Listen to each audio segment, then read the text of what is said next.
Snage armije Bosne i Hercegovine su 28. jula 1993. godine napale selo Doljani kod Jablanice. Tom prilikom ubijeno je 8 civila i 33 vojnika Hrvatskog vijeća obrane. Ilija Soldo preživio je zarobljavanje, da bi potom saznao da je izgubio 3 sina.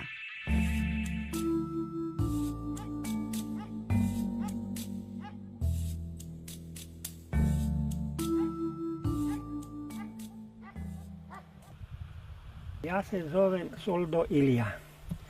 Stanovnik sam sela Doljana. Ja sam otišao na privremeni rad u Njemačku 69. Svake sam godine dolazio na godišnji odmor. I eto, bio sam i 93. godine sam isto došao na godišnji odmor. I te godine je bio sukob između muslimana i nas Hrvata. I 28.7. doživio sam tada taj napad.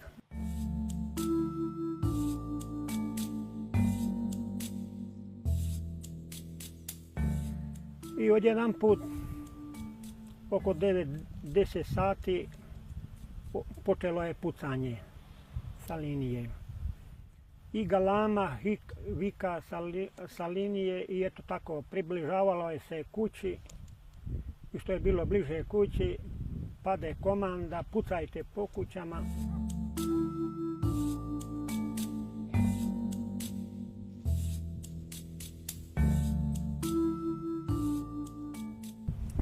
Ja se zovem Stipe Čavar iz Doljana, nastanjen sam i živim u Doljanima sa svojom obitelji.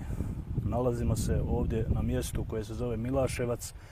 Iza nas su 2 poginula mladića kojima je falilo, rećemo, 5 metara da preskoče ogradu i da bi spasili svoje glave.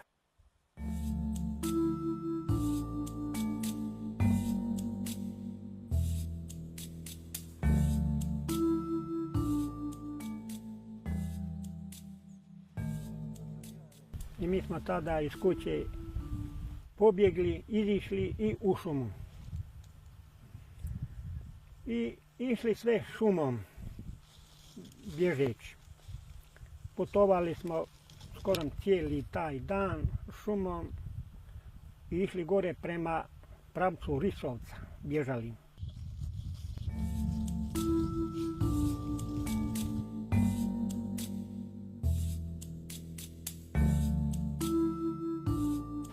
Na ovom mjestu je ubijen Marinko Marušić prilikom povlačenja sa strojem koji je radio. Izvodili su se radovi, nasipanje puta, tako su ga ubili u stroju, izbacili ga iz stroja pored puta i uzeli su stroj pa su zasuli put da se ne može prolaziti dalje.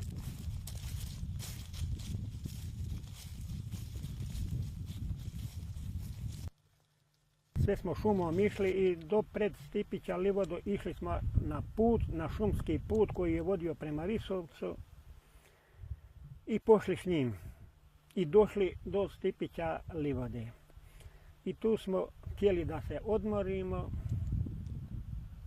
Bilo nas je i civila i vojnika i tako tu smo stali i odjedan put iz zasjede je zavikalo, kazalo blizi.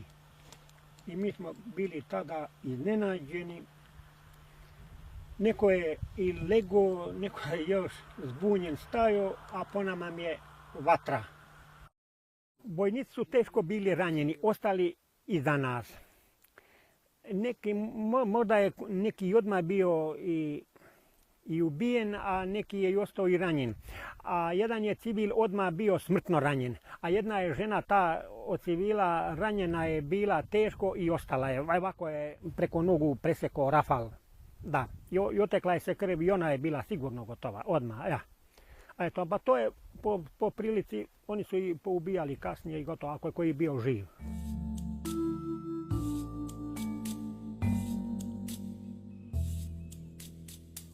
Izgubio sam 3 sina.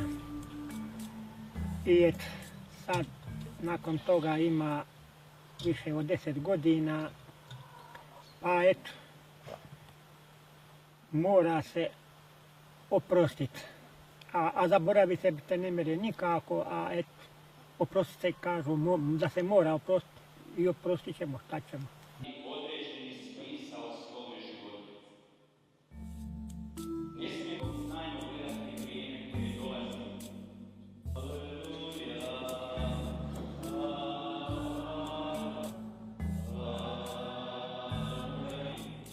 A oni odgovori zaista kažu ne poznaju.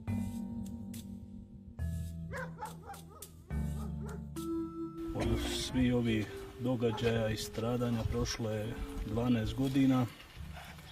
Ono je teško zaboraviti, ali treba na tome raditi, na pomirenju, da bi se ustrajalo, da bi ljudi mogli opstati koji žive ovdje. Sad suživot, nema problema niko što tiče suživota jedni s drugima.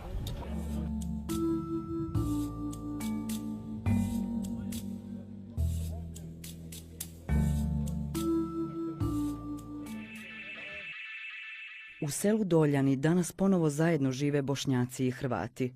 Odnosi među njima nisu kao prije, ali i jedni i drugi pokušavaju sa životima ići dalje. Za ratni zločin nad stanovnicima Doljana još niko nije odgovarao. Ukoliko imate informacija o ovom ili drugim ratnim zločinima, možete ih anonimno dojaviti Državnoj agenciji za istrage i zaštitu na broj telefona 080 020 505, najbližoj policijskoj upravi ili nadležnom tužilaštvu.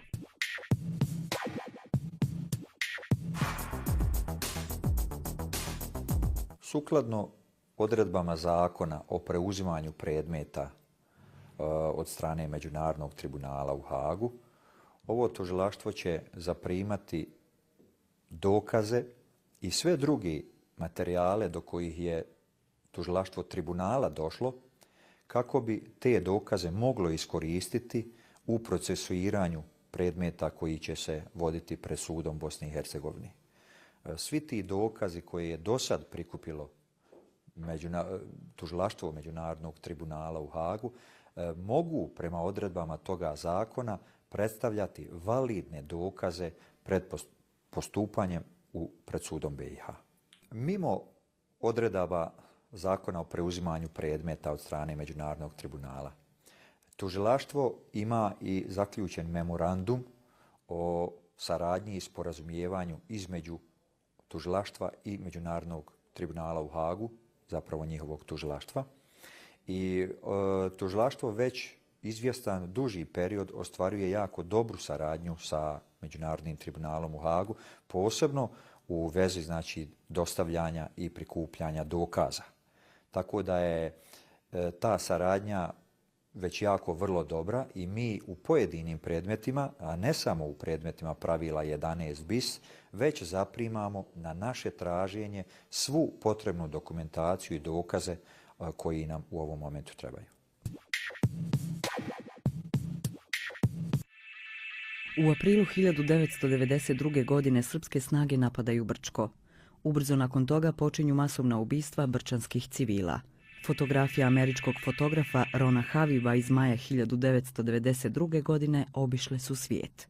Serija fotografija na kojima se vide egzekucije brčanskih civila korištena je u kasnim haškim suđenjima kao dokazni materijal za ratne zločine počinjenog Brčkom.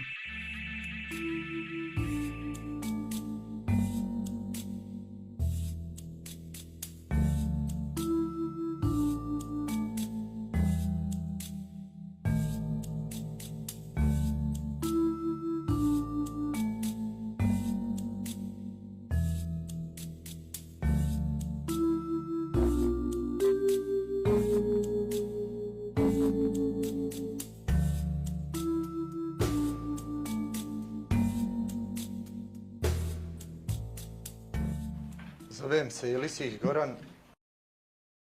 Ja se zovem Kršo Đana, rođena sam Brčanka, živim u Brčko sa moja 3 sina. Ove fotografije što vidite tu pokazuju mog muža, čovjek koji ga ubio. On je sada u Hagu. Ja se zovem Ahmetović Šuhra, Brčanka sam. 92. 7. maja izgubila sam brata na najsvirepiji način.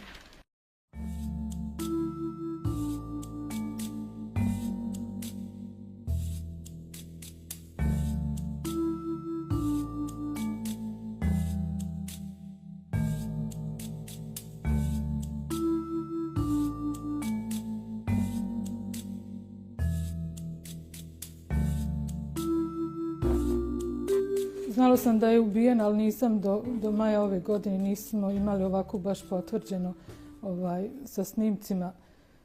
4. maja kad se obilježavao dan nestalih, onda su bili izloženi na panou ovi snimci. Tad sam prvi put prepoznala da je to moj brat.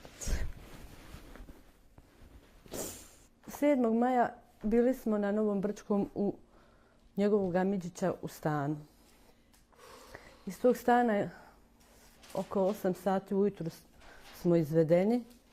Ja, njegov Amidžić, moj muž, moje 2 djece, majka. Ja sam bila u drugom stanju sa malim.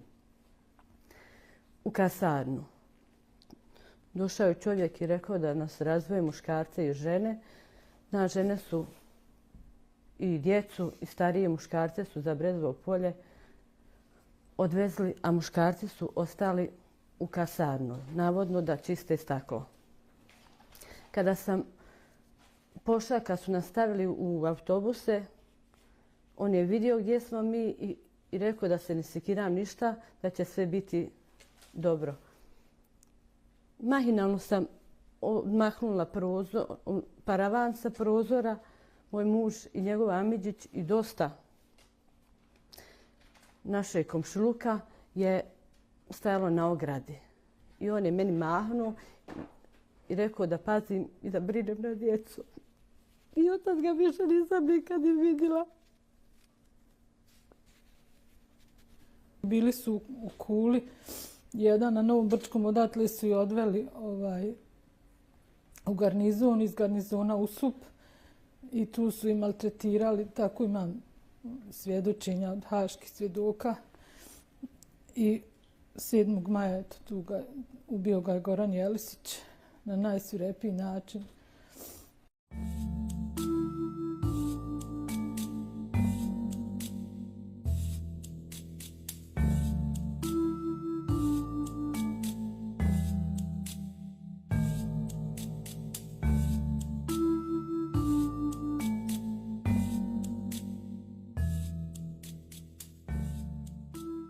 Pa u Njemačkoj su prije počeli izlaziti novine u AS-u.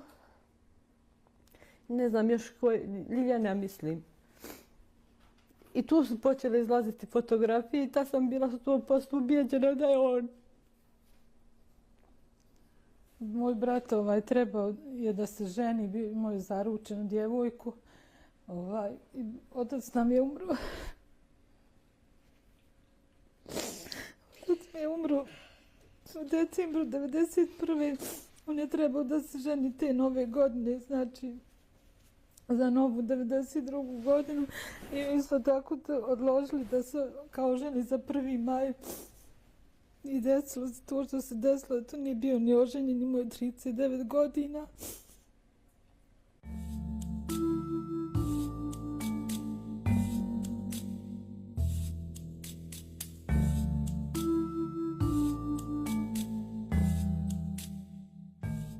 Znala sam da mi je brat, da je ubijen i da ga nema, ali sad od kako sam saznala baš na to mjesto gdje, vjerujte da ja tu mjesto zaobilazim, ne mogu da prođem, jer evo vidi se na fotografiji koju krv je moj brat tu prolio. Ja obilazim i kad trebam da izađem, ja izlazim na drugu stranu, kroz pijacu, obilazim skroz okolo, ne mogu da prođem kraj ovog mjesta, jer tu je sad smješten kontejner gdje se baca smeće. Ja bi isto molila i imala želju da se to mjesto obilježi na dostojanstven način. Ako vjerujete da ja u mjesec dana možda samo jednom prođem tu, zaobilazim. Samo kad moram u pijacu da odem. To mi je teško. Oči mi same tamo lete.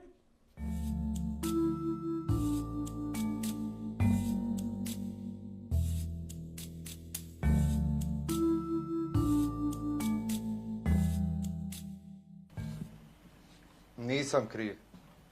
Pa ja sam gledala kad mu je bilo suđenje u Hagu, tad nisam znala. Tad još nisam znala da je on ubio mog brata, ali eto, čudila sam se tako mlad čovjek da se može roditi na ovaj svijet, da tako može ubijati, da može oduzeti nekome život, baš ga uzeti i oduzeti mu život. Bila bi ponosna da mi je brat uzeo pušku pa da je pružio otpor, da je nekoga ako treba i on u borbi ravnopravno, ali kad je ovako baš da mu oduzme život. Poznatiji sam pod nadimkom Adolf. Rođen sam u Bijeljini 7.6.1968. po zanimanju mehančar poljoprivrednih mašina. Moj osjećaj njega kad vidim, ja njega čak i sažaljevam. Da njegova mladost, zar je on mlad, on je, ja mislim, 67. godište, da li u njemu tolika mržnja, njegova najbolje godine da on truhne u zatvoru, on je samo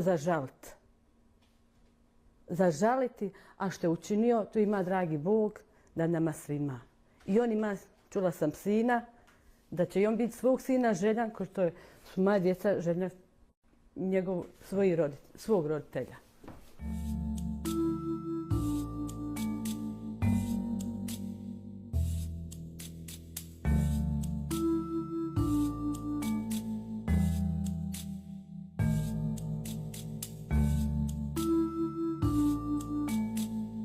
Ja imam staru majku koja, ona zna da joj sina nema i sve, ali ona meni s vremena na vrijeme kaže tražiš li ti svog brata.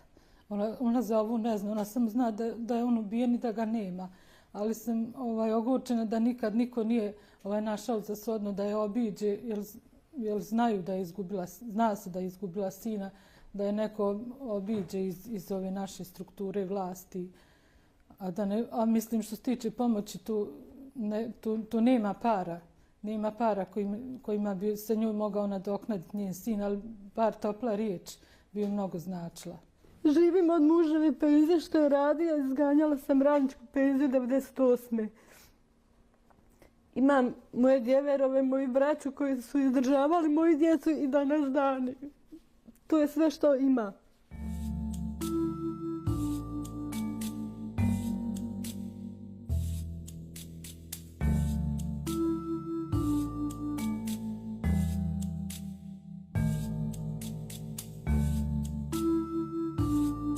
Ja svoju djecu hranim i gledam i savjetujem da nemaju mržnje ni prema kome. Ko je kako zaslužio, tako ćemo se vratiti. Vjerujem u budućnost, ne bih žela nikada se ponovi, a ne treba zaboraviti ovo što je se desilo. Za ratne zločine u Brčkom do sada su osuđena 3 počinioca. Goran Jelisić u Hagu je osuđen na 40 godina zatvora. Ranko Česić priznao je ubistva i mučenja i dobio kaznu od 18 godina. Pred sudom Brčkog distrikta na 6 godina zatvora zbog ratnog zločina osuđen je Konstantin Simeunović. Svi počinitelji ratnih zločina u Brčkom još nisu kažnjeni, kao što još nisu pronađena ni sva tijela ubijenih civila. Ukoliko imate više informacija o ovom ili drugom ratnom zločinu, možete ih anonimno dojaviti Državnoj agenciji za istrage i zaštitu na broj telefona 080 020505, najbližoj policijskoj upravi ili nadležnom tužilaštvu.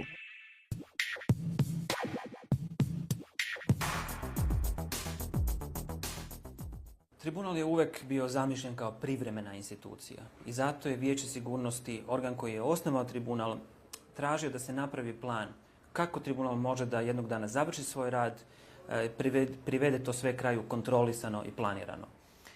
Tribunal je napravio plan za to i to je onda Vijeće sigurnosti podržalo. I taj plan sadrži 3 roka. Prvo, do kraja 2004. godine su već završene istrage, znači neće više biti podizanja novih optužnica protiv novih osoba pred tribunalom.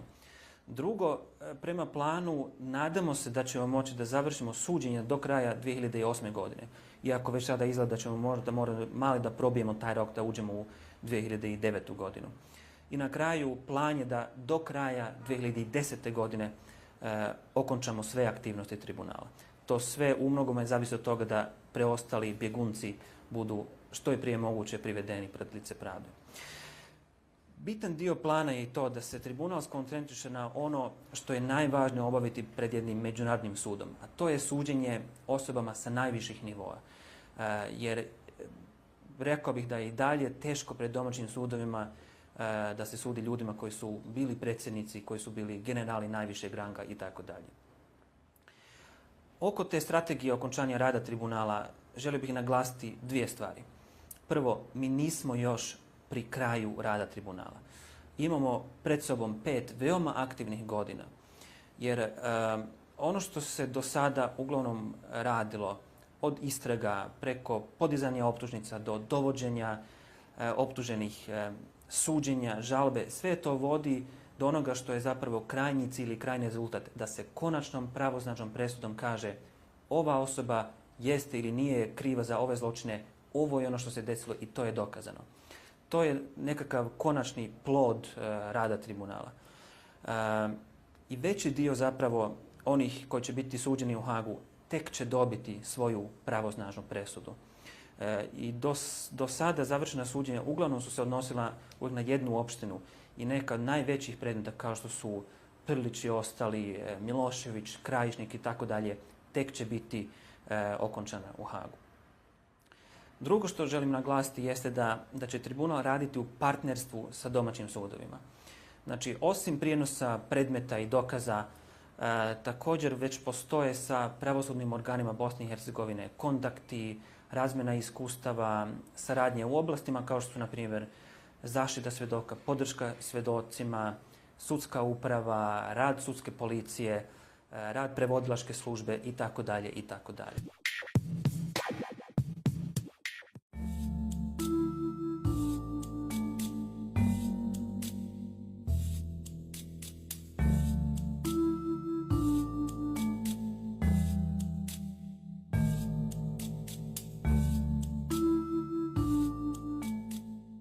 Udruženje građana žene Srebrenice je registrovano 20. marta 1996. godine, ono zvanično, ali po događanju zločina u Srebrenici odmah posle 95. Jula mi smo se organizovali i počeli tragati za našim nestalim. Prolazići godinama, mislim, sve smo došli do saznanja da je njihova tragična sudbina. Oni su pobijeni na najbrutalniji način. Šta proizlazi iz toga? Uglavnom, nas interesuje dalje, tu su najvažnije te aktivnosti, to jeste ekshumacije. Znači, hoćemo da znamo gdje su pobijeni, na kom mjestu i kako su pobijeni. To jeste ekshumacije, identifikacije i znači posljedice svega toga hapšenje ratnih zločinaca. Uglavnom, slogan nam je istina i pravda. Znači da saznamo što se desilo sa onih 10.000 koji su nestali iz zaštićene zone Srebrenica i pravda da se ratni zločinci pohapse.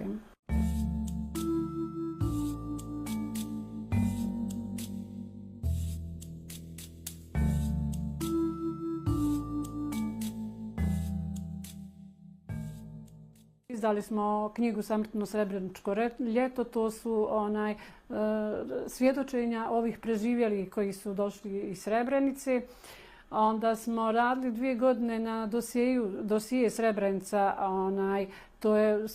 Ta se knjiga sastoji iz 2 dijela, hronologija događaja 92-95 i koja je propraćena sa svjedočenjem, 107 svjedočenja, znači tamo neke, na primjer, šta se desilo, taj datum i to. Tu smo htjeli da optužimo međunarodnu zajednicu, obzirom da je Srebrenica bila zaštićena zona i da je međunarodna zajednica odgovorna za ono što se desilo u Srebrenici. Jedva opstajemo. Nas u svakom slučaju uvijek samo interesuje te finansijska situacija u udruženju, da imamo rentu kancelarije, struju, telefon, da možemo da radimo. I jedva i to postignemo, jedva i to dobijemo. I zato jedva dobijemo financije. Uglavnom, glavni donator što se tiče toga je Međunarodna komisija za nestale osobe. Inače, da nije njih, mi zaista ne bi mogli dalje da radimo. Pa mi smo na mnoge presude Haškog tribunala i reagovali, nismo bili zadovoljni. Ispada ako priznaš polac se prašta ili nagađanja kao na pijaci, A sad eto prelazi na državni sud, ne mogu sad davati ocjene za državni sud, vidjet ćemo praksa šta će pokazati. A najviše smo ogorčeni i najviše nas boli što ima malo pravdi na tako učinjen zločin, što je malo pohapšeno ratnih zločinaca, što mi znamo ratne zločince, što ih vidimo svojim očima, što ih srećemo, što ih niko ne kažnjava i što ih niko ne hapsi za to. Proces je dug što se tiče ekshumacija i identifikacija. Vi znate da do sada u Memorijalnom centru je pokopano 1937 posmrtnih ostataka. Međutim, ne možemo biti zadovoljni jer 10 godina je prošlo, znači to je negdje oko 1/3 pronađenih i ukopanih. Zaista se borimo i za taj povratak. Borimo se da se u Srebrenici stvori uslovi za normalan život. A sve dok ratni zločinci se ne pohapse, ja mislim da tamo nema normalnog života.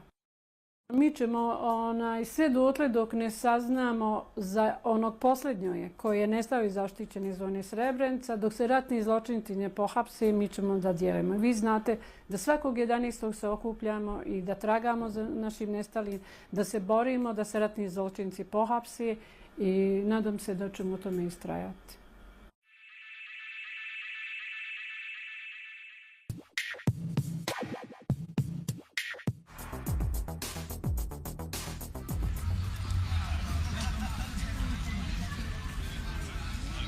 Moje ime je Miodrag Živanović i radim kao profesor na Filozofskom fakultetu u Banja Luci.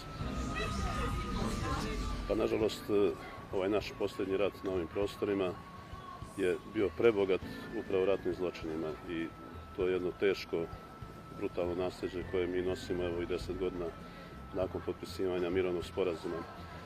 Naravno, odgovornost za ratne zločine nije u toj mjeri prisutna i ne može nikad ni da prati same ratne zločine.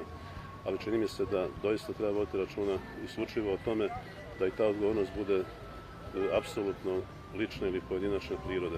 Dakle, ne postoje kolektivne odgovornosti niti naroda, niti recimo političkih partija, svega onoga što nazivamo kolektiv. Isključivo moramo vidjeti kako da privedemo licu pravde evo upravo one pojedince koji su ili odgovorni za ratne zločine ili su ih čak neposredno činili. Pa u svakom slučaju, barem to pokazuje iskustva, ako pogledamo istoriju. Pravda može biti dostižna, međutim sve skupa to ide dosta sporo. Evo ja moram samo podsjetiti nas i naše gledalce također da recimo još uvijek se traga za nekim od ratnih zločinaca iz Drugog svjetskog rata. Pa i institut Simona Wiesenhthala naravno još uvijek nije završio svoj posao. Na tome trebamo očekivati u svakom slučaju da će i ovo procesuiranje trajati dosta dugo. Treba imati strpljenja, ali eto, istorija pokazuje da je moguće da pravda ipak pobjedi. Pa trebalo bi u svakom slučaju da ta javna odgovornost za ratne zločine, procesuiranje, presuđivanje onima koji su za to odgovorni, da doprinosi pomirenju ovih naših naroda i trebalo bi naravno da jača i svekolike socijalne veze u ovom našem društvu. U onoj mjeri ukoliko budemo i u kojoj budemo razvijali upravo te procese odgovornosti, u toj mjeri će se i ove naše međusobne podjele sigurno smanjivati i možda ćemo moći stvoriti uslove za jednu normalnu budućnost.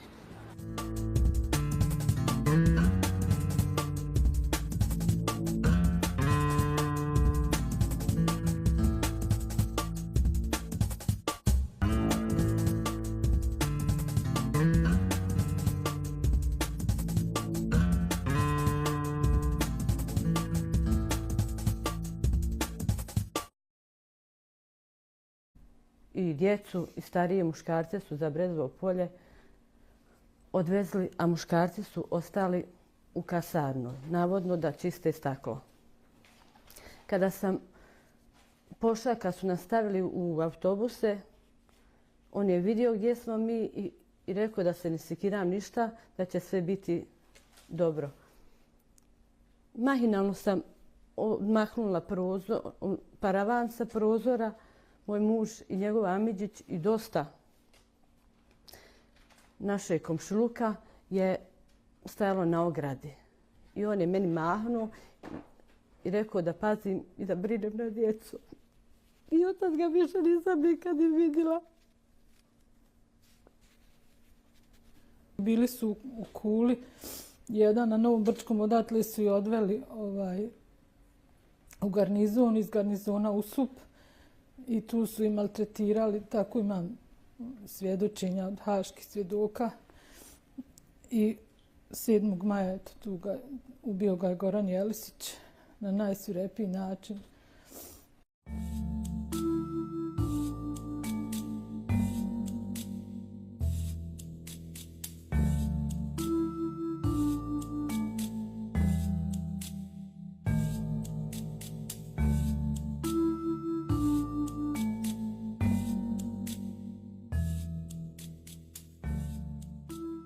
U Njemačkoj su prije počeli izlaziti novine u AS-u. Ne znam još koje, Ljiljana mislim. I tu su počeli izlaziti fotografije i ta sam bila 100% ubijeđena da je on. Moj brat trebao je da se ženi, imao je zaručenu djevojku. Otac nam je umro. Otac mi je umro u decembru 1991. On je trebao da se ženi te nove godine, znači za novu 1992. godinu. I isto tako odložili da se kao ženi za 1. maj. I desilo se to što se desilo, to nije bio ni oženjen, imao je 39 godina.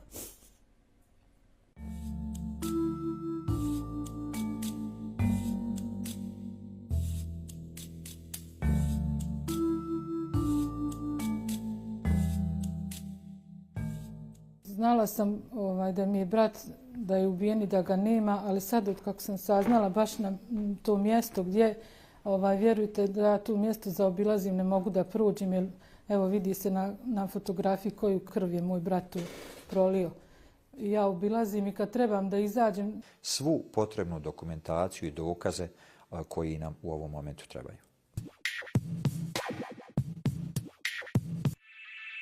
U aprilu 1992. godine srpske snage napadaju Brčko. Ubrzo nakon toga počinju masovna ubistva brčanskih civila. Fotografija američkog fotografa Rona Haviva iz maja 1992. godine obišle su svijet. Serija fotografija na kojima se vide egzekucije brčanskih civila korištena je u kasnim haškim suđenjima kao dokazni materijal za ratne zločine počinjene u Brčkom.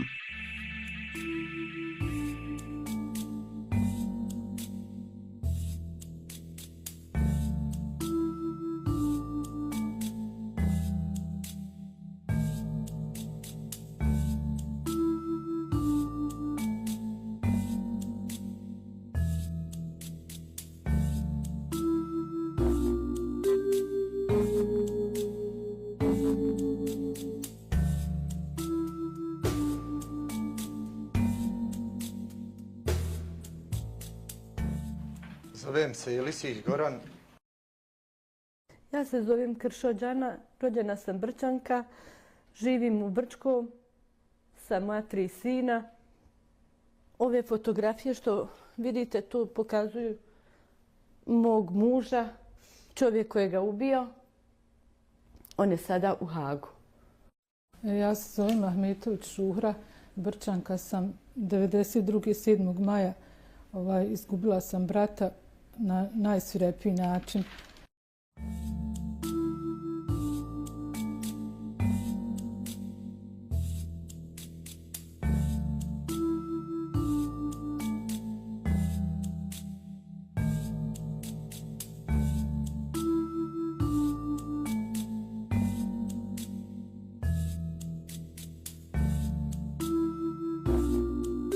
Znala sam da je ubijen, ali nisam do maja ove godine nismo imali ovako baš potvrđeno sa snimcima.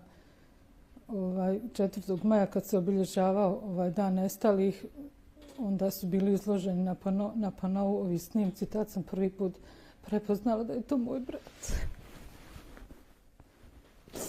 7. maja bili smo na Novom Brčkom u njegovog Amidžića u stanu.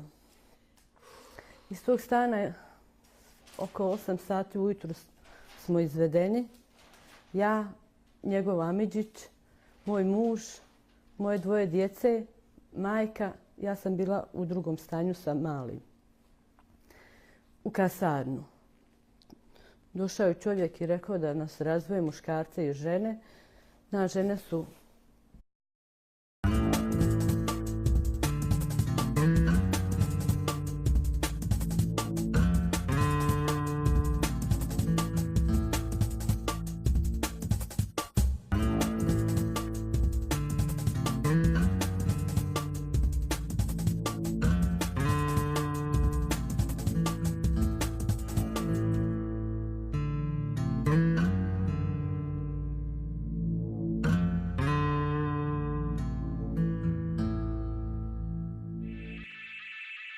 Snage armije Bosne i Hercegovine su 28. jula 1993. godine napale selo Doljani kod Jablanice.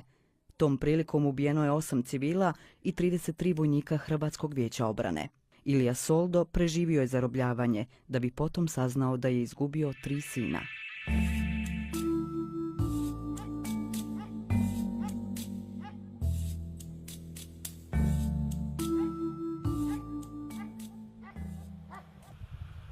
Ja se zovem Soldo Ilija. Stanovnik sam sela Doljana. Ja sam otišao na privremeni rad u Njemačku 69. Svake sam godine dolazio na godišnji odmor. I eto, bio sam i 93. godine sam isto došao na godišnji odmor. I te godine je bio sukob između muslimana i nas Hrvata. I 28.7. doživio sam tada taj napad.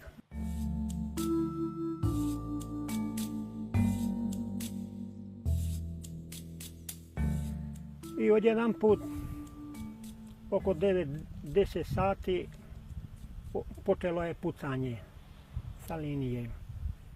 I galama, vika sa linije i eto tako približavalo je se kući.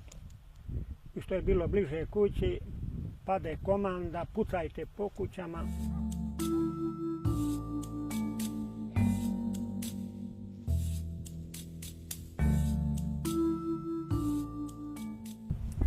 Ja se zovem Stipe Čavar iz Doljana, nastanjen sam i živim u Doljanima sa svojom obitelji. Nalazimo se ovdje na mjestu koje se zove Milaševac. Iza nas su 2 poginula mladića kojima je falilo, rećemo, 5 metara da preskoče ogradu i da bi spasili svoje glave.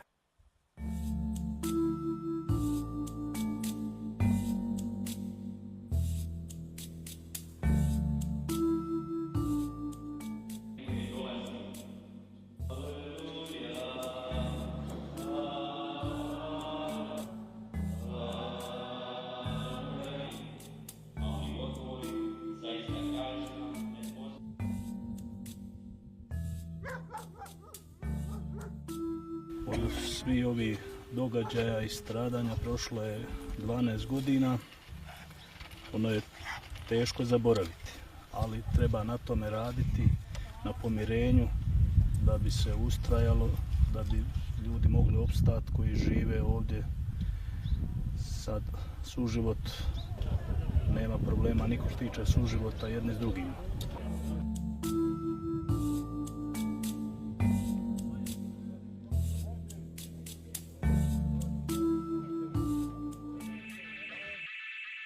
U selu Doljani danas ponovo zajedno žive Bošnjaci i Hrvati. Odnosi među njima nisu kao prije, ali jedni i drugi pokušavaju sa životima ići dalje. Za ratni zločin nad stanovnicima Doljana još niko nije odgovarao. Ukoliko imate informacija o ovom ili drugim ratnim zločinima, možete ih anonimno dojaviti Državnoj agenciji za istrage i zaštitu na broj telefona 080 020 505, najbližoj policijskoj upravi ili nadležnom tužilaštvu.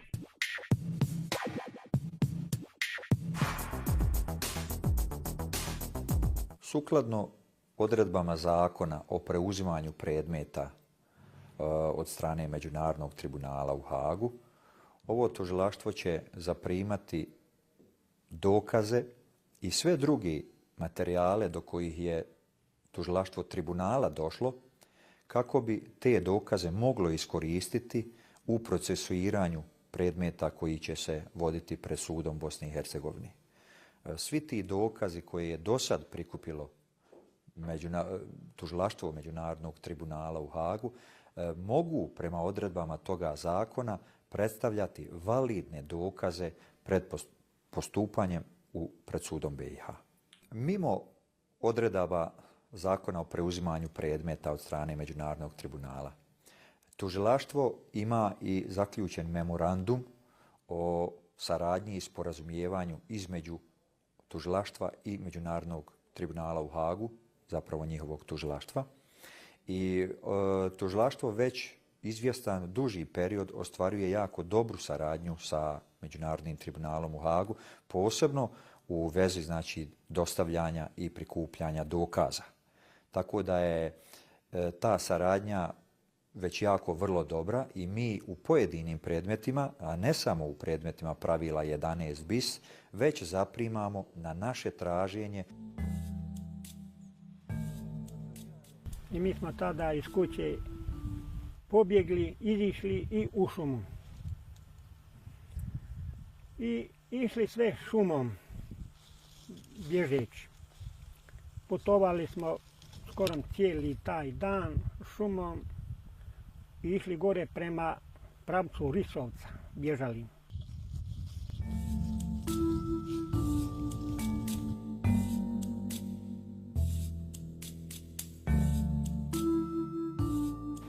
Na ovom mjestu je ubijen Marinko Marušić prilikom povlačenja sa strojem koji je radio. Izvodili su se radovi, nasipanje puta. Tako su ga ubili u stroju, izbacili ga iz stroja pored puta i uzeli su stroj pa su zasuli put da se ne može prolaziti dalje.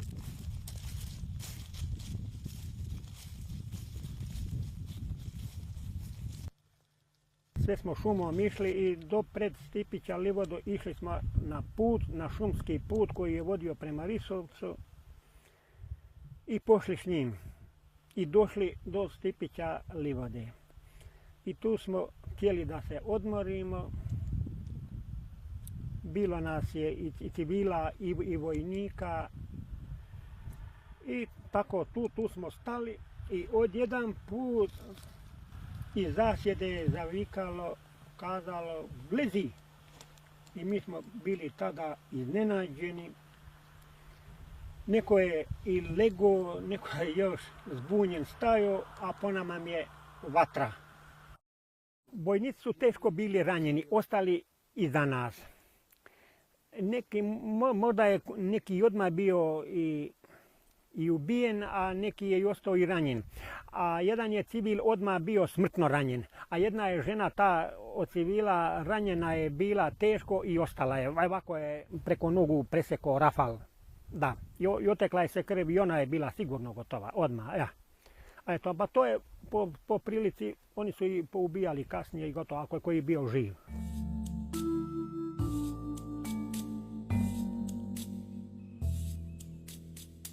Izgubio sam 3 sina. I eto, sad nakon toga ima više od 10 godina, pa eto, mora se oprostiti. A zaboraviti se te ne mere nikako, a eto, oprostiti se kažu da se mora oprostiti i oprostit ćemo, šta ćemo.